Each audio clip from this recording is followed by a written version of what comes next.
maravilhosa e ela tem ensinamentos para nós que são tremendos. E antes disso, tem alguém que nos visita pela primeira vez? Parece que não, né? Primeira vez, não? Amém.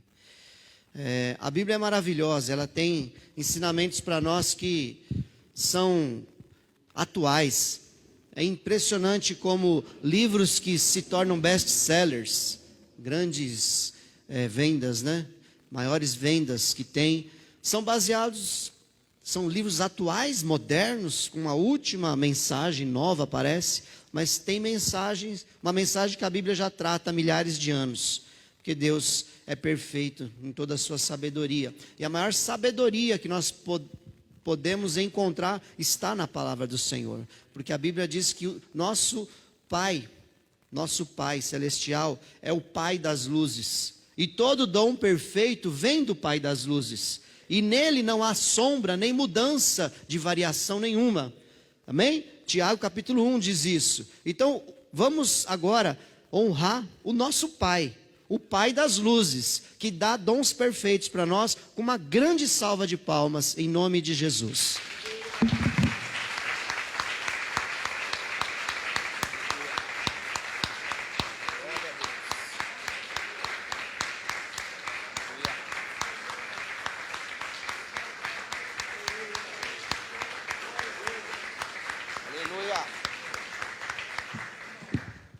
Amém, Ele é digno, amém, de receber adoração, o nosso Pai. E a todos os pais, avós, bisavós, tataravós, também, parabéns a você pelo nosso dia, amém. Eu descobri como é bom ser vô. Pastor Mário, você já sabia, né? Não me contou. Como é gostoso ser vô, né? É maravilhoso, né? Ser pai 2 vezes. Falando de Pai das luzes, todo dom perfeito, né? Tiago capítulo 1, ele fala disso, que quando alguém for tentado, não diga por Deus sou tentado, porque Deus a ninguém tenta, mas todo aquele que é tentado, é seduzido, é atraído pelo seu próprio desejo. O seu desejo o atrai, o seu desejo sendo gerado, produz o pecado, e o pecado sendo consumado gera a morte. Tiago capítulo 1, versículo 13 a seguir. Então, o desejo nosso, ele é muito forte dentro de nós. E aí na sequência ele fala, não se engane, todo dom perfeito vem do Pai das luzes. Então, Deus ele nos dá coisas tremendas, maravilhosas, coisas para nós nos fortalecermos, para nós vencermos esses desejos. Nós temos um corpo aí físico grande, né? Olhando para nós, proporcionalmente a uma área do nosso corpo, que é do cérebro. Teu cérebro tem cerca de 2 quilos, mais ou menos. Você pesa 80 quilos, 70 quilos, 2 quilos, é tão pouquinho, né? Mas está tudo ali. As suas decisões, as suas emoções, e o que é pior, nesses 2 quilos tem uma coisinha do tamanho de uma noz, assim, desse tamanhozinho, que chama amígdala, que está no seu sistema límbico, que vai fazer esse desejo que fala aqui, te comandar, te direcionar. Aí é onde entra agora a diferença entre a criatura animal e o ser humano, criado à imagem e semelhança de Deus. O animal, ele segue a vida dele por instintos e por aprendizado baseado no medo e no prazer, ou seja, tudo baseado no sistema emocional, emotivo. Então você treina lá um ratinho, por exemplo, para ele sentir medo quando toca uma determinada música, por exemplo. Quando eles fizeram um teste lá, o ratinho, quando ele ia mexer num determinado lugar, tocava uma música e dava um choque nele. E aí todas as vezes que tocava aquela música, mesmo sem o choque, ele sentia o medo, porque ele marcou aquilo no sistema emocional dele. Então ele tem medo agora daquela música. Ele não conseguiu entender que era o choque que fazia mal e não a música, mas ele fez uma associação. E nós, seres humanos, muitas vezes deixamos que o sistema emotivo, teu sistema emocional te controle. E isso faz com que você já nasça derrotado. Aquele projeto que você tem já está derrotado, se o teu sistema emocional te comandar. o desejo que está dentro de você te comandar. E é bíblico que é possível controlá-lo. Preste atenção, o exemplo clássico de controle de desejo está em Gênesis capítulo 4, quando Caim vê Abel fazendo uma oferta de sacrifício a Deus, e vê Deus aceitando Abel e a sua oferta. Caim vai lá e faz também. Muito provavelmente Caim fez aquela oferta só porque Abel fez. Então já começou errado, começou invejando ele, fazendo aquela oferta. E aí Deus não aceitou Caim e nem a oferta dele. E o que Caim fez? Caim ficou abatido, caiu-lhe o semblante, diz a Bíblia. Então ele deve ter ficado todo amuado num canto. E Deus fala com Caim. E aí, a Luciana gosta de falar isso, né? Às vezes a pessoa se acha o máximo, né? Porque Deus fala comigo, porque Deus fala comigo. Deus falou com Caim, né? Deus fala, amém? Então não se ache o máximo, né? Sinta-se um miserável sendo reconhecido, não sendo reconhecido por nada, mas por causa do amor de Deus. E Deus falou com Caim: Caim, por que você ficou abatido? Por que caiu o seu semblante? Se você fizer o certo, eu não vou aceitar o que você está fazendo. Mas olha, o seu desejo é sobre você, mas você pode dominá-lo. Olha o que Deus falou para Caim: você pode dominá-lo. Você pode dominar o desejo. Então, o desejo está dentro de todos nós. Está nessa região do seu cérebro chamada amígdala, no teu sistema límbico. Mas você não é um animal que vive por instintos e que vive baseado no medo do passado ou no medo do futuro, não importa, medo ou experiências passadas que te forjaram. Você tem uma coisa chamada razão. Você tem uma coisa chamada córtex pré-frontal. Você tem todo o teu cérebro. E acima de tudo, crente no Senhor, acima de tudo isso, nós temos o Espírito Santo de Deus para nos governar, nos controlar. É aí que vem a vitória do crente. Amém? Então, Deus falou para Caim, que nem tinha Espírito Santo, um homem ímpio, mau. E tanto que nós vemos que ele não quis saber do que Deus falou, foi lá e matou o irmão dele, porque ele ficou tão irado que ele ia matar o irmão dele. Deus sabia daquilo, e Deus falou: Caim, não faça isso, você tem controle sobre esse desejo, ele está te dominando, mas você pode dominá-lo. Então qual é o seu grande perigo? É você deixar as suas emoções, os seus desejos te dominarem. Aqui em Tiago, é forte o que ele fala. Quando alguém for tentado, jamais deverá dizer: estou sendo tentado por Deus, pois Deus não pode ser tentado pelo mal e a ninguém tenta. Versículo 13. E no versículo 14 ele fala da origem. Cada um, porém, é tentado pelo próprio mau desejo. Ou seja, algo que está dentro de nós. O ser humano, ele é mau por natureza. Nós temos dentro de nós um animal feroz. Você tem dentro de você um grande inimigo, um grande adversário, um animal feroz que só quer ser satisfeito. Ele não importa se vai magoar a sua família. Esse animal feroz não importa se você vai perder seu emprego. Esse animal feroz não se importa se você vai quebrar relacionamentos, se alguém vai morrer. Ele não se importa, ele só quer ser atendido.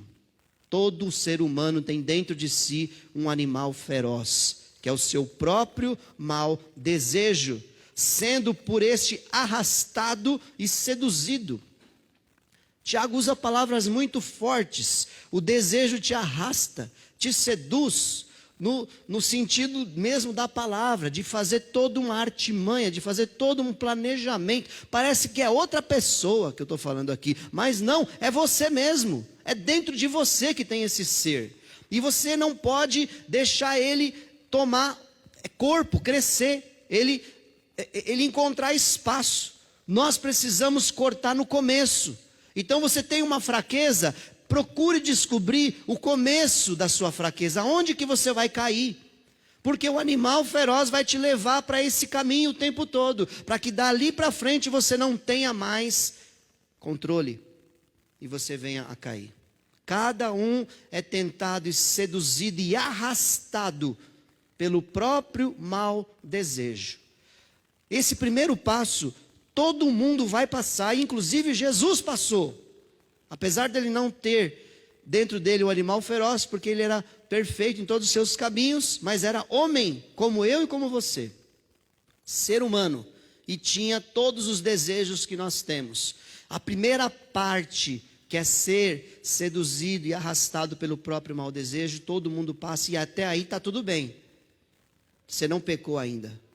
Mas a Bíblia fala na sequência aqui, que então esse desejo sendo concebido, o passo seguinte é o perigo.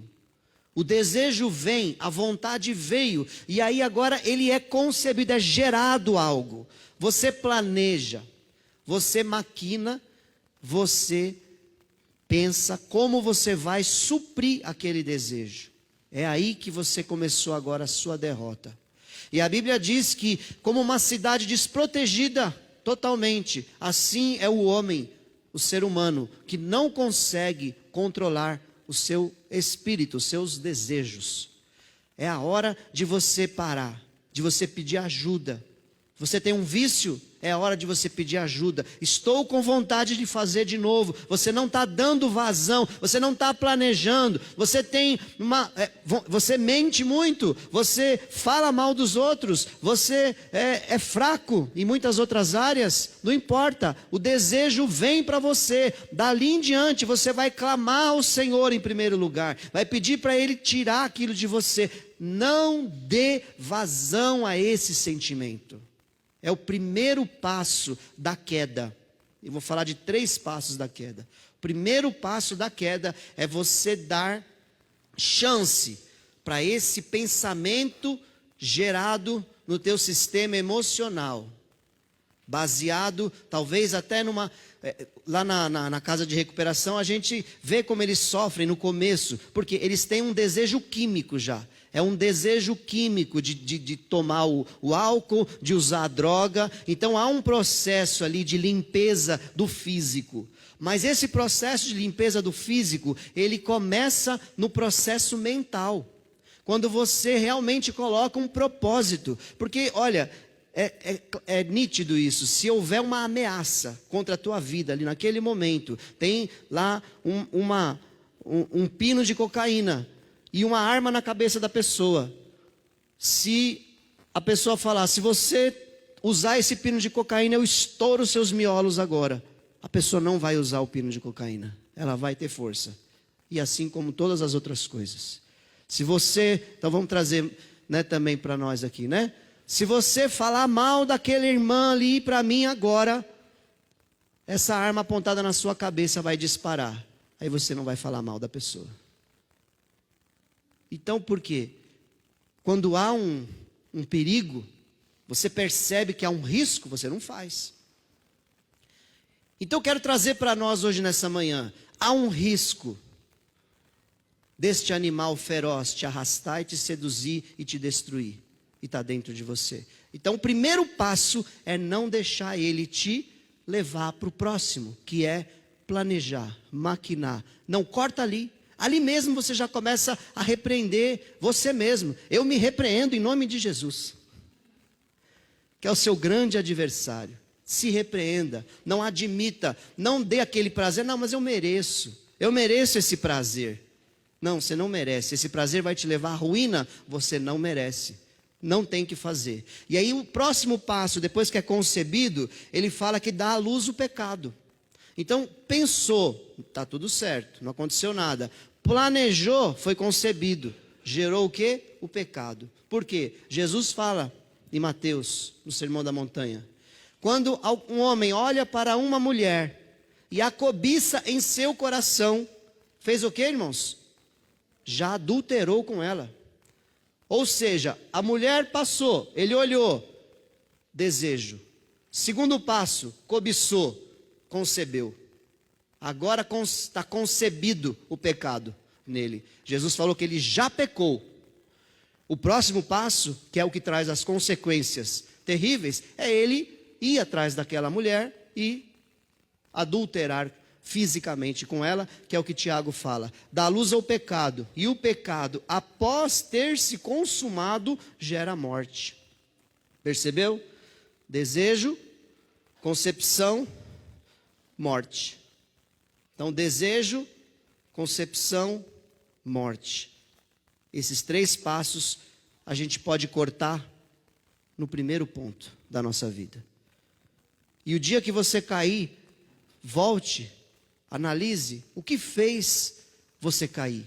Qual o gatilho? O que te leva a conceber na sua mente? O que te leva a executar? Porque no segundo passo já é ruim, né? Você já está no segundo passo, você começou a maquinar, mas ainda não gerou a morte. Você ainda não deu à luz ainda aquele pecado. Ele ainda está na área ainda que há a possibilidade de um arrependimento e não gerar consequências. Mas quando chega no terceiro passo, você foi lá e bebeu, se embriagou, caiu, você foi lá e xingou a pessoa, você foi lá, adulterou, você foi lá e fez fofoca, você executou algo, então você já gerou morte.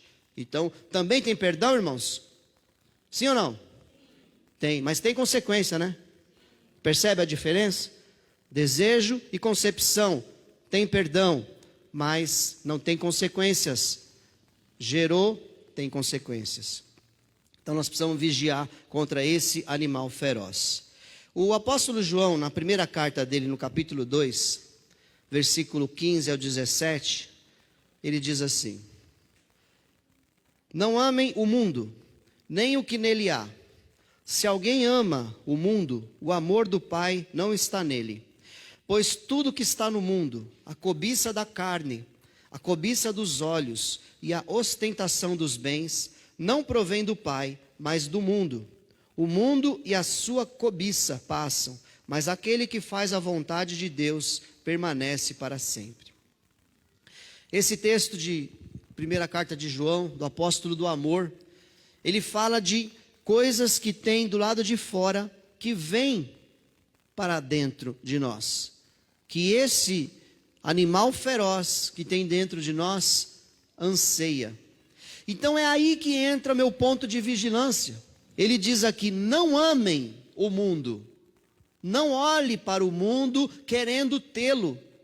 E aqui o ame, aqui a palavra amor no grego é o agapao, que é amor de coisas e de pessoas. É um amor que é como usar, como você usasse aquilo. É um amor de uso, não é um amor como o próximo que fala aqui. O amor do Pai, que é o ágape, não está nele. O ágape é o amor sacrificial, que não requer um retorno. Então, amar o mundo, amar as coisas do mundo, é o que deseja a nossa carne, porque a gente quer um retorno. Quando você busca aquilo, porque aquilo te dá um retorno. Mas o amor de Deus, Deus nos ama sem esperar de nós este retorno. E nós precisamos também amar a Deus sem esperar esse retorno. Porque eu amo a Deus pelo que Ele é, e não por aquilo que Ele pode me dar. Um casamento pode ser muito ruim, se o cônjuge amar o seu cônjuge por aquilo que ele pode dar, não por aquilo que ele é, imagem e semelhança de Deus, filho, filha de Deus. Quando eu olho para o meu cônjuge e espero ficar recebendo algo em troca, e só se eu recebo algo em troca eu o amo, isso não é o amor ágape, é o agapao, é o amor que o mundo tem, o amor que espera um retorno. Quando que o casamento funciona? Quando nós amamos o amor ágape. Quando que um relacionamento de irmãos funciona? Quando eu amo o meu irmão com amor ágape. Quando que congregar numa igreja cheia de gente falha funciona? Quando eu congrego naquela igreja praticando o amor ágape. Quando que trabalhar numa empresa, você trabalha feliz todo dia, quando você trabalha executando lá o amor ágape. Porque o reino de Deus está aonde está o servo, o filho de Deus. Não importa o lugar, o amor ágape serve para todos os lugares que a gente tiver. Amém, amados? Então, João fala: não ame, agapao, o mundo, para receber coisas em troca. Porque é isso que a sua carne quer. Ele fala, 3 coisas ele fala. cobiça da carne. É a primeira parte aqui, né? Não amem o que há no mundo, a cobiça da carne. É o desejo, né? Você vai ver aí na versão Almeida, você vai ver concupiscência. Palavrinha difícil, né? Mas nada mais é do que desejo. Significa desejo. Existe o desejo bom e existe o desejo mau, né? Então a concupiscência da carne, o desejo mau da carne, bem descrito lá por Tiago, que está dentro de nós, o mau desejo, ou a vil concupiscência, o desejo ruim. Então ele fala isso lá em Tiago, né, que você é seduzido, né, pelo seu próprio mau desejo. Esse acho que eu já deixei bem claro para nós, né? O segundo ponto aqui, que João fala, é a cobiça dos olhos. Então, o desejo da carne vem de dentro de você para fora. Você quer algo, né, da sua carne. A cobiça dos olhos é algo que vem de fora para dentro, que vem te seduzir, que vem te gerar algo, né? E é bem importante isso. E nós vivemos na era da imagem, né? Tudo tem alguma imagem, tudo tem alguma ilustração, tudo tem um vídeo, tudo tem um filme, tudo tem uma série, tudo vira imagem, né? Então, os nossos olhos são diariamente bombardeados por imagem. Então, é muito importante você abrir os seus olhos para aquilo que está entrando nos seus olhos, né? Lá no Salmo 101, versículo 3, 6 e 7, diz assim: não porei coisa injusta diante dos meus olhos, aborreço o proceder dos que se desviam, nada disso se me pegará. Versículo 6, os meus olhos procurarão os fiéis da terra, para que habitem comigo. O que anda em reto caminho, esse me servirá. Não há de ficar em minha casa o que usa de fraude, o que profere mentiras, não permanecerá ante os meus olhos. Então aqui você tem um parâmetro do que você deve deixar entrar nos seus olhos. Jesus falou que os olhos são as janelas da alma. Se os teus olhos forem luz, todo o teu corpo terá luz. Mas se os seus olhos forem trevas, quão grandes serão essas trevas? É Jesus quem disse. Então, o salmista, ele diz: não colocarei diante dos meus olhos coisa injusta. Você tem aqui todo o parâmetro. Eu não preciso dar o nome do filme, da série, ou do videozinho idiota. Eu não preciso dar. Você vai analisar aqui. É bom? É puro? É de boa fama? Tem algum louvor nisso? Então nisso você pensa. Nisso você deixa entrar. Pode ter o seu entretenimento. E se a gente começar a catalogar o nome das coisas, a gente pode até acertar naquelas coisas, mas a gente nunca vai conseguir dar toda o universo de maldade que tem. Porque cada vez mais o nosso inimigo, ele faz de tudo para ocultar o mal e transformar o mal em bem. E a Bíblia diz que é maldito aquele que diz que o mal é bem e que o bem é mal. Transtorna as coisas, transforma as coisas. Então você tem que estar espiritualmente bem. Você precisa estar na presença de Deus, porque você vai acabar alimentando dentro de você esse animal feroz e ele vai levar você a pecar. Tome cuidado. Roda de amigos. Aqui ele fala: não vou ficar com pessoas que, na minha casa, o que usa de fraude, o que profere mentiras. Roda de amigo que fala palavrão, que fala mal dos outros, né? Mulher que conversa com aquela vizinha durante o dia, homem também, né? Que fica falando mal dos outros. E você está ali ouvindo aquilo. Você está colocando dentro da sua alma coisas terríveis, coisas malignas. E vai levar você ao pecado também. Naquele momento você já está pecando, porque você está concordando com aquilo. E a Bíblia chama isso de maledicência. E a Bíblia diz que é uma coisa que Deus abomina. Aquele que semeia contenda entre os irmãos. É muito importante nós vigiarmos o que entra nos nossos olhos. Amém? Eu estou falando isso, e vocês estão bem quietinhos, como sempre. A palavra não é muito suave. Mas eu estou falando isso porque nós precisamos ter uma motivação nessa terra: agradar o nosso papai. Amém? E o nosso Pai Celestial pagou um alto preço por cada um de nós. Amém? Ele é nosso dono, o nosso Senhor, o nosso Salvador, o nosso amigo. E Ele tem o melhor para nós. Quantas pessoas eu tenho visto nos dias de hoje que estão destruídas espiritualmente porque deixaram de lado essa prudência. O que agrada o meu papai? O que meu pai faria no meu lugar nesse momento? Aquele livro antigo, pastor Mário, Em Seus Passos, o que faria Jesus? Será que Jesus estaria sentado assistindo aquela série? Será que Jesus estaria naquela roda de conversa? Será que Jesus estaria naquele boteco? Será que Jesus estaria naquela balada? Será? Avalie. Que tipo de linguagem tem naquele ambiente? Que tipo de... Aqui fala, os meus olhos procurarão os fiéis da terra. Seus olhos ali naquela visão que você está tendo daquele filme, são os fiéis da terra? Se for só um entretenimento, irmãos, é entretenimento. Entretenimento é entretenimento, amém? Não tem nem nada assim de bom, de ruim, é um entretenimento. É como jogar um jogo, é entretenimento. Então você tem que ser sábio, inteligente, para você saber escolher. Por quê? E não deixe seus filhos pequenos escolherem por si, porque eles não sabem escolher. O pai e a mãe que tem que escolher sim. Não tem privacidade, filho, adolescente, não tem que ter privacidade. Você tem que ter na mão o celular dele, a senha. Você tem que ter na mão os sites que ele acessou. Você tem que ter na mão, sim, a conta dele, sempre. Porque filho adolescente não tem que ter privacidade, porque ele não sabe escolher. O desejo dele é mais forte.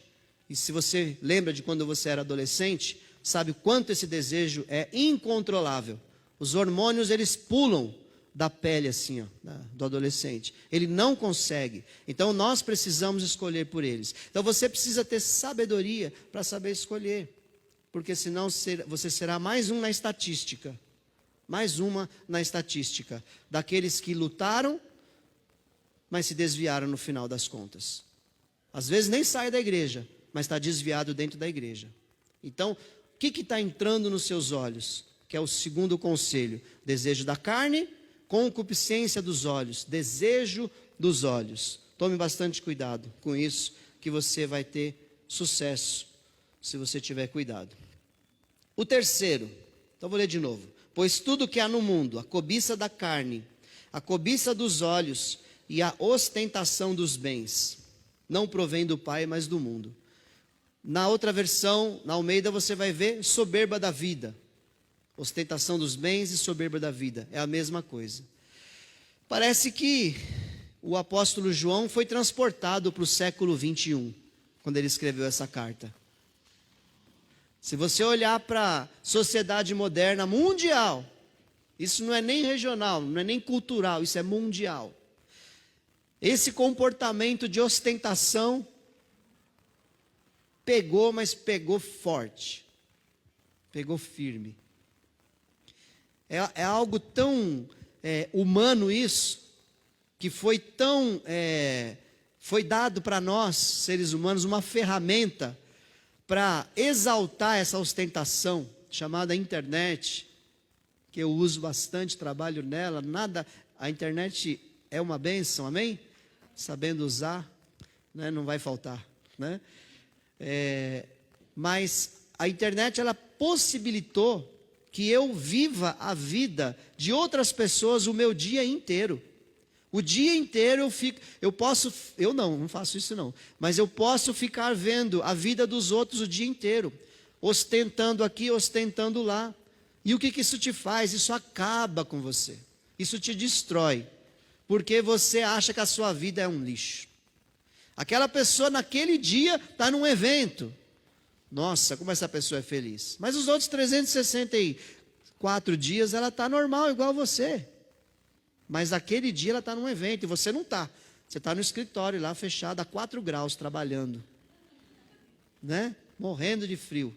E ela está lá no Nordeste, E aí você pensa, nossa, como eu sou infeliz. Ostentação. Tem um livro de psicologia, é a Bíblia dos Psicólogos, é um livrão, que tem lá todos os transtornos psicológicos, psíquicos que existem. E um deles é o TPN, de navio, transtorno de... esqueci o P. E o N é de narcisismo. Tá? Acho que eu até escrevi aqui. Transtorno... Onde é que está isso? Não gosto de dar informação pela metade. Transtorno de personalidade narcisista. O Narciso é se eu não me engano, da mitologia grega, que ele ficava só no espelho, só se olhando. É isso? Me ajuda aí, quem sabe história aí. É isso, né? Então ele ficava só no espelho, só se olhando. Narciso. Então, o ser humano, por natureza, ele é narcisista. E esse livro da psicologia coloca essa doença, transtorno de personalidade narcisista, como uma doença, que 0,5% da população mundial tem essa doença. Só que em 2010, se eu não me engano, eles tiraram do livro. Isso não é mais doença, porque agora é 99,999999 da população mundial, que é narcisista.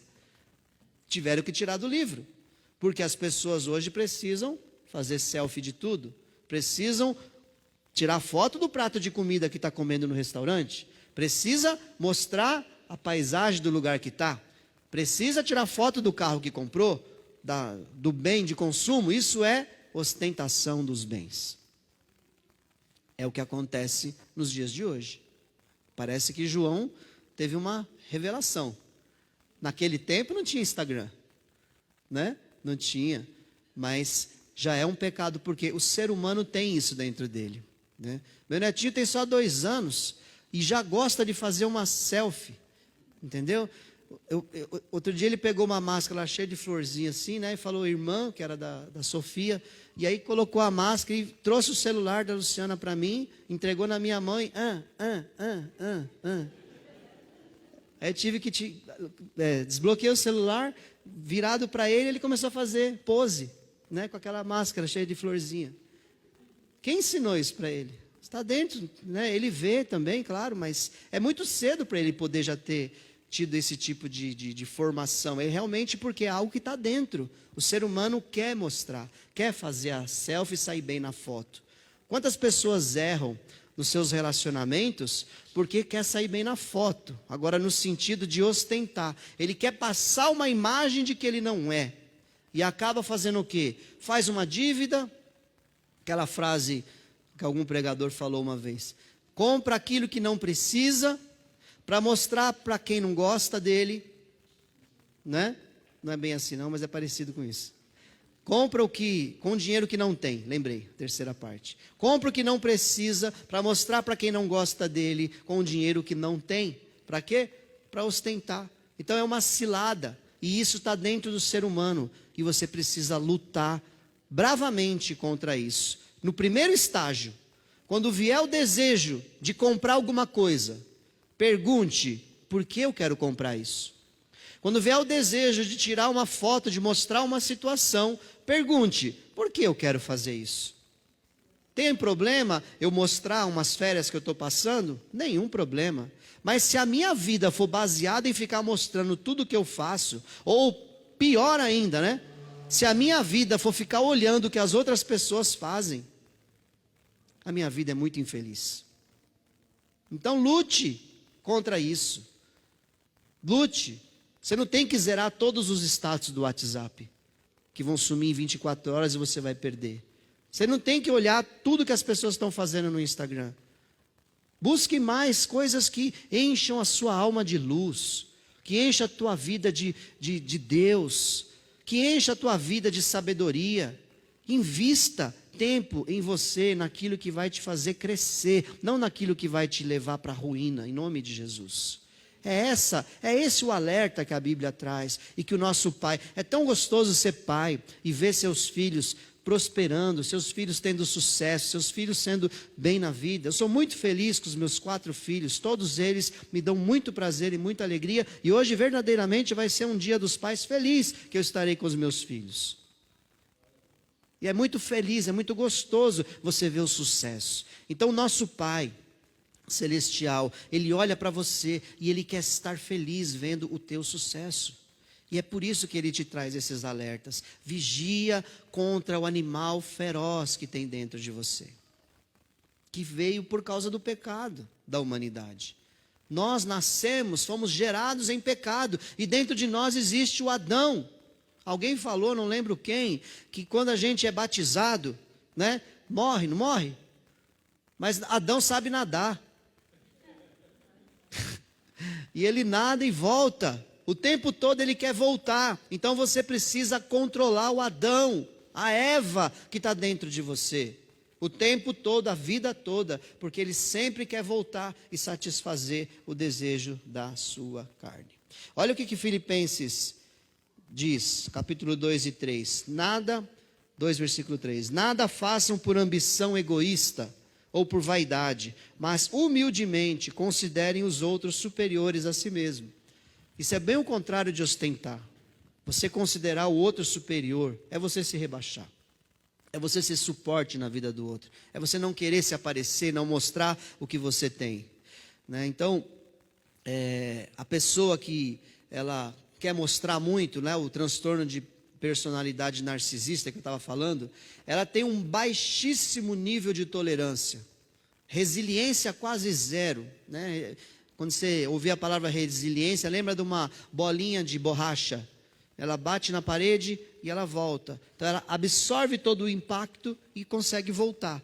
A pessoa que não tem resiliência, ela absorve todo o impacto e fica dentro dela, aquela destruição. Então o narcisista, ele não tem capacidade de resiliência.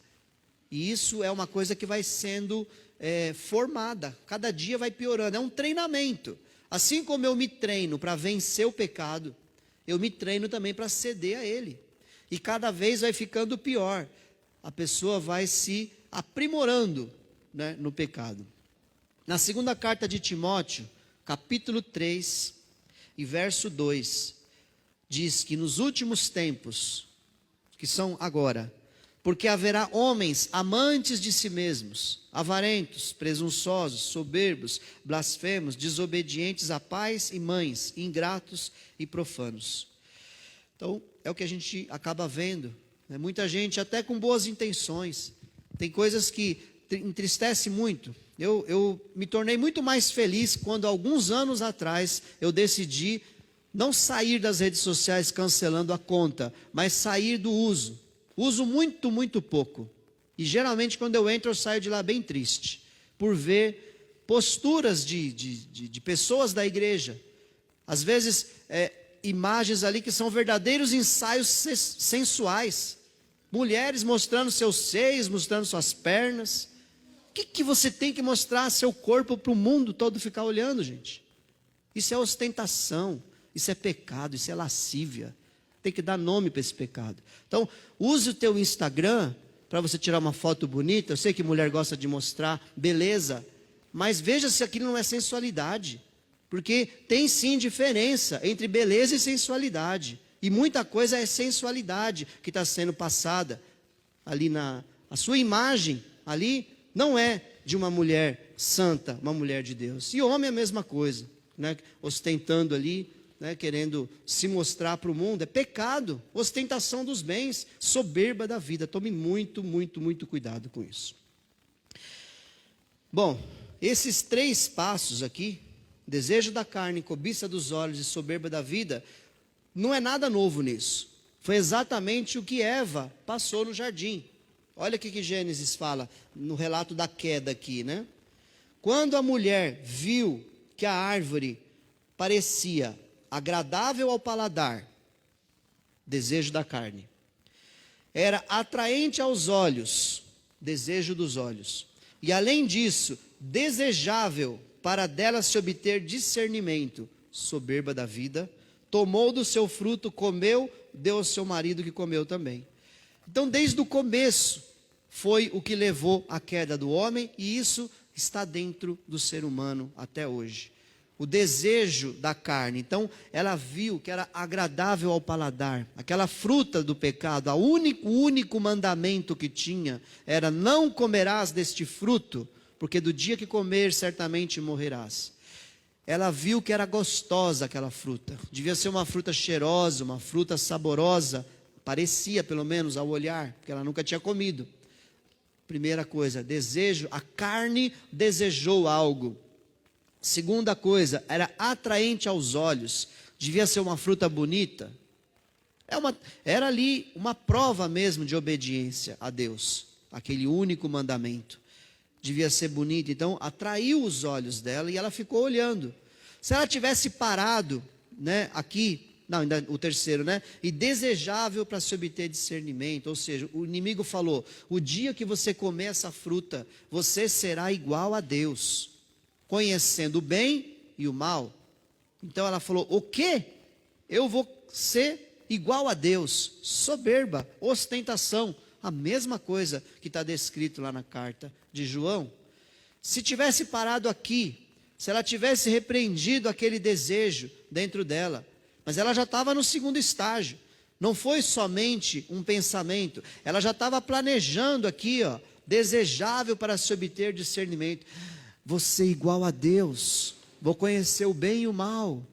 Nossa, essa fruta é muito linda, essa fruta é muito saborosa. Deus está me privando disso. Por que Deus não quer que eu conheça isso? E aí ela começa a colocar em questão, em dúvida, ouvindo o que o inimigo falou. Porque o inimigo falou: não, você não vai morrer. No dia que você comer, você vai ser igual a Deus. Ele falou meia verdade. Realmente, no dia que ela comesse, ela seria igual a Deus, no sentido de conhecer o bem e o mal, porque até então ela só conhecia o bem. Ela nunca tinha pecado. Agora, a mentira do inimigo é: você não vai morrer. E é a mesma coisa que a sua carne faz com você. Não vai te fazer mal isso. Não tem problema você fazer isso. É só para você se satisfazer. Não vai fazer mal para ninguém isso. Você só vai se satisfazer. E é aí que a gente começa a nossa queda, a nossa derrota. Por que será que Deus faz isso com a gente? Porque Deus prova a nossa obediência. Deus quer filhos que o amam, filhos que andem com Ele por aquilo que Ele é, não por aquilo que Ele pode dar. Deus prova. E aí, Romanos, para finalizar, Romanos ele diz: que diremos então? A lei é pecado? De maneira nenhuma. De fato, eu não saberia o que é pecado, a não ser por meio da lei. Então Deus estabeleceu leis, princípios, regras, mandamentos, para que nós pudéssemos entender e dar nome para as coisas, aquilo que realmente, né, te faz mal. Pois na realidade eu não saberia o que é cobiça, se a lei não dissesse: não cobiçarás. Mas o pecado, aproveitando a oportunidade dada pelo mandamento, produziu em mim todo tipo de desejo cobiçoso, pois sem a lei o pecado está morto. Então, o que acontece na realidade, em volta de nós, sempre existiu e foi criado por Deus a lei para nos mostrar os limites, aquilo que nos faz mal. Toda a lei de Deus, ela tem um propósito de nos fazer bem e fazer bem àquele que está ao nosso redor. Quando eu entendo que o princípio da lei não é te privar de nada, Eva se enganou, deixou-se enganar, de pensar assim: Deus está me proibindo de algo que é bom. Deus não deve ser tão bom, Deus deve ser mau, porque Deus não quer que eu faça isso. E acontece nos nossos dias, quando você concede para a sua carne o teu desejo te domina, ao invés de você dominar o teu desejo. E muitas vezes vai ser assim, ó. Você vai dizer para o seu desejo: eu não estou entendendo por que eu não devo fazer isso, mas o meu pai não se agrada disso e eu não vou te dar vazão, desejo, eu não vou fazer. Conversa com você, pode ser papo de louco mesmo, papo de nóia, né? Pode conversar com você mesmo. Eu não vou dar para você esse direito, desejo, porque o meu pai não se agrada disso. Pronto, você já cortou ali no começo. Não é tão simples, né, como eu estou falando, é claro, né? Tem lutas que são muito maiores, mas você vai exercitar isso também, e através desse exercício você vai vencer o vício, a tentação, você vai vencer o pecado, você vai vencer a sua língua. Quando a língua coçar para você falar mal de alguém, você vai falar: no seu pensamento mesmo, você vai falar: língua, fica calada aí dentro da boca. Você não vai falar mal daquela irmã agora, porque a roupa dela está mais bonita do que a minha. Você não vai agora, né? Entendeu? Você tem que cortar. Isso é exercício. A Bíblia fala que pelo exercício constante nós vamos nos aprimorando. Exercite-se. E através da intimidade com Deus, é o único jeito de nós vencermos a nossa carne. Só, diga assim, só pelo Espírito de Deus eu posso vencer esse animal feroz que vive dentro de mim. Gálatas 5, 16 ao 18. Por isso digo, vivam pelo Espírito, e de modo nenhum satisfarão os desejos da carne. Pois a carne deseja o que é contrário ao Espírito, e o Espírito o que é contrário à carne. Eles estão em conflito um com o outro, de modo que vocês não fazem o que desejam. Mas, se vocês são guiados pelo Espírito, não estão debaixo da lei.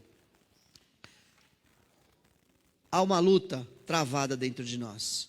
Quem vai vencer essa luta? Aquele que tiver mais forte. Qual é a disciplina espiritual que você tem? Estamos no dia 8 de agosto. Falta só 4 meses e um pouquinho para acabar o ano. Como que está? Já desanimou da leitura bíblica diária? Quantos já pararam lá em março? Em abril? Retoma. Começa de novo agora. Da onde você parou. Dá alimento para a sua alma. Palavra de Deus. Como tem sido sua vida devocional? Você separa um tempo com seu pai? Ou você só ora enquanto está andando? Só ora enquanto está tomando banho? Quando está lavando a louça? Quando está trabalhando? Quando está dirigindo? Será que se eu tivesse um relacionamento assim com a minha esposa, será que a gente seria feliz? Só conversa no meio do caminho e tal, mas a gente não tem um momento único nosso. Mesma coisa com Deus. Nós precisamos separar com Deus esse tempo. A partir desse tempo, você vai receber a força no teu espírito, porque o Espírito com E maiúsculo, o Espírito Santo vem e te fortalece, e a sua carne está lá ainda, o Adão lá tentando nadar, saindo do fundo lá, que ele morreu afogado, mas ele quer voltar, mas o Espírito Santo abafa ele, e você vai ser vencedor nas áreas que você tem mais dificuldade. Nas áreas que você consegue, é você mesmo, amém, glória a Deus, Deus te deu capacidade nisso. Mas nas áreas que você não consegue, é só pelo Espírito Santo de Deus, amados.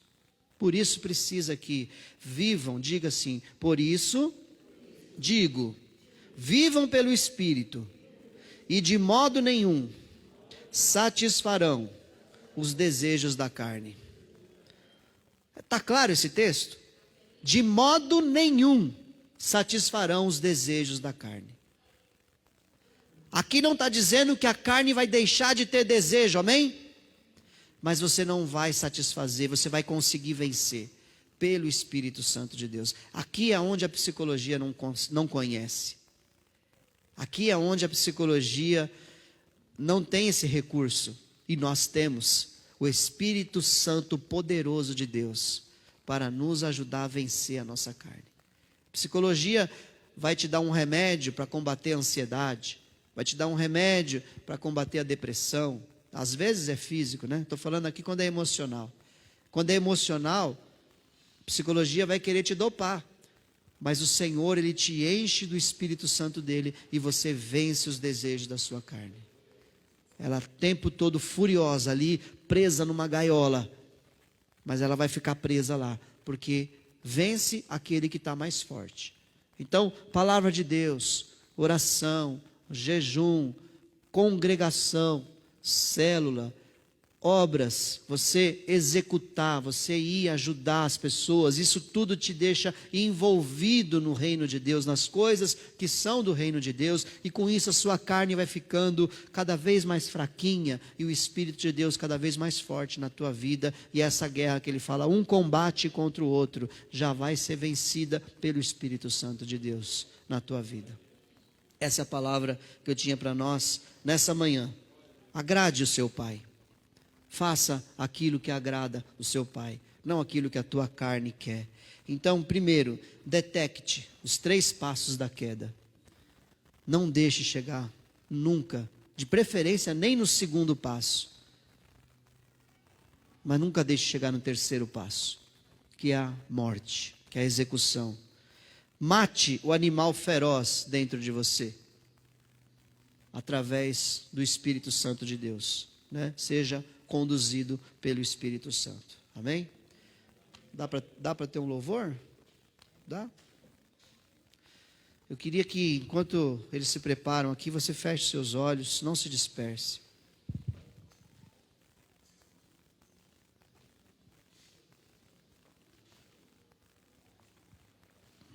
O primeiro passo para você não cair de novo é você se arrepender agora das suas últimas quedas.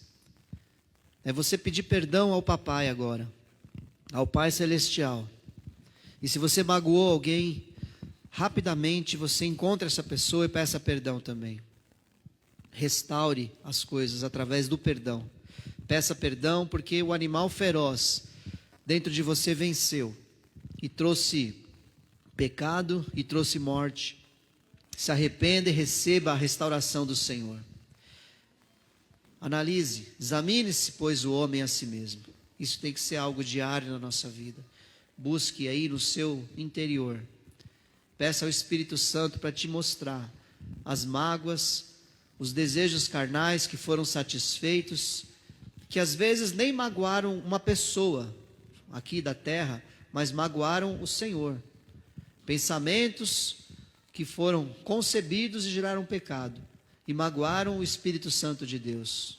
Não chegaram a gerar a morte, mas ficaram no campo da mente, ali das fantasias, fantasias sexuais, fantasias que envolvem outras pessoas que não são seu cônjuge. Peça perdão a Deus e se arrependa, porque isso gerou pecado. Pensamentos maus sobre outras pessoas, onde você julgou no seu coração aquela pessoa e praticamente já condenou a ela. Peça a Deus também perdão e se arrependa e comece agora a ter pensamentos de paz, pensamentos de bem, assim como Deus tem a respeito de nós, a respeito dessa pessoa também. Faça exercícios diários da tua vida, de exame, de análise, na presença do Espírito Santo, no seu quarto, no secreto ali com Deus. Busque o enchimento do Espírito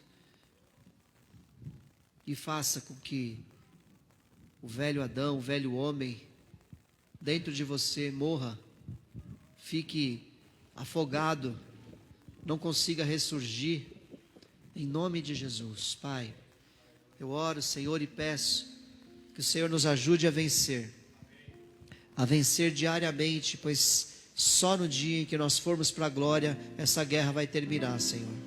Dê vitória diária ao teu povo, Pai. Queremos te louvar agora, te engrandecer e pedir que o Senhor nos ajude a vencer os desejos carnais.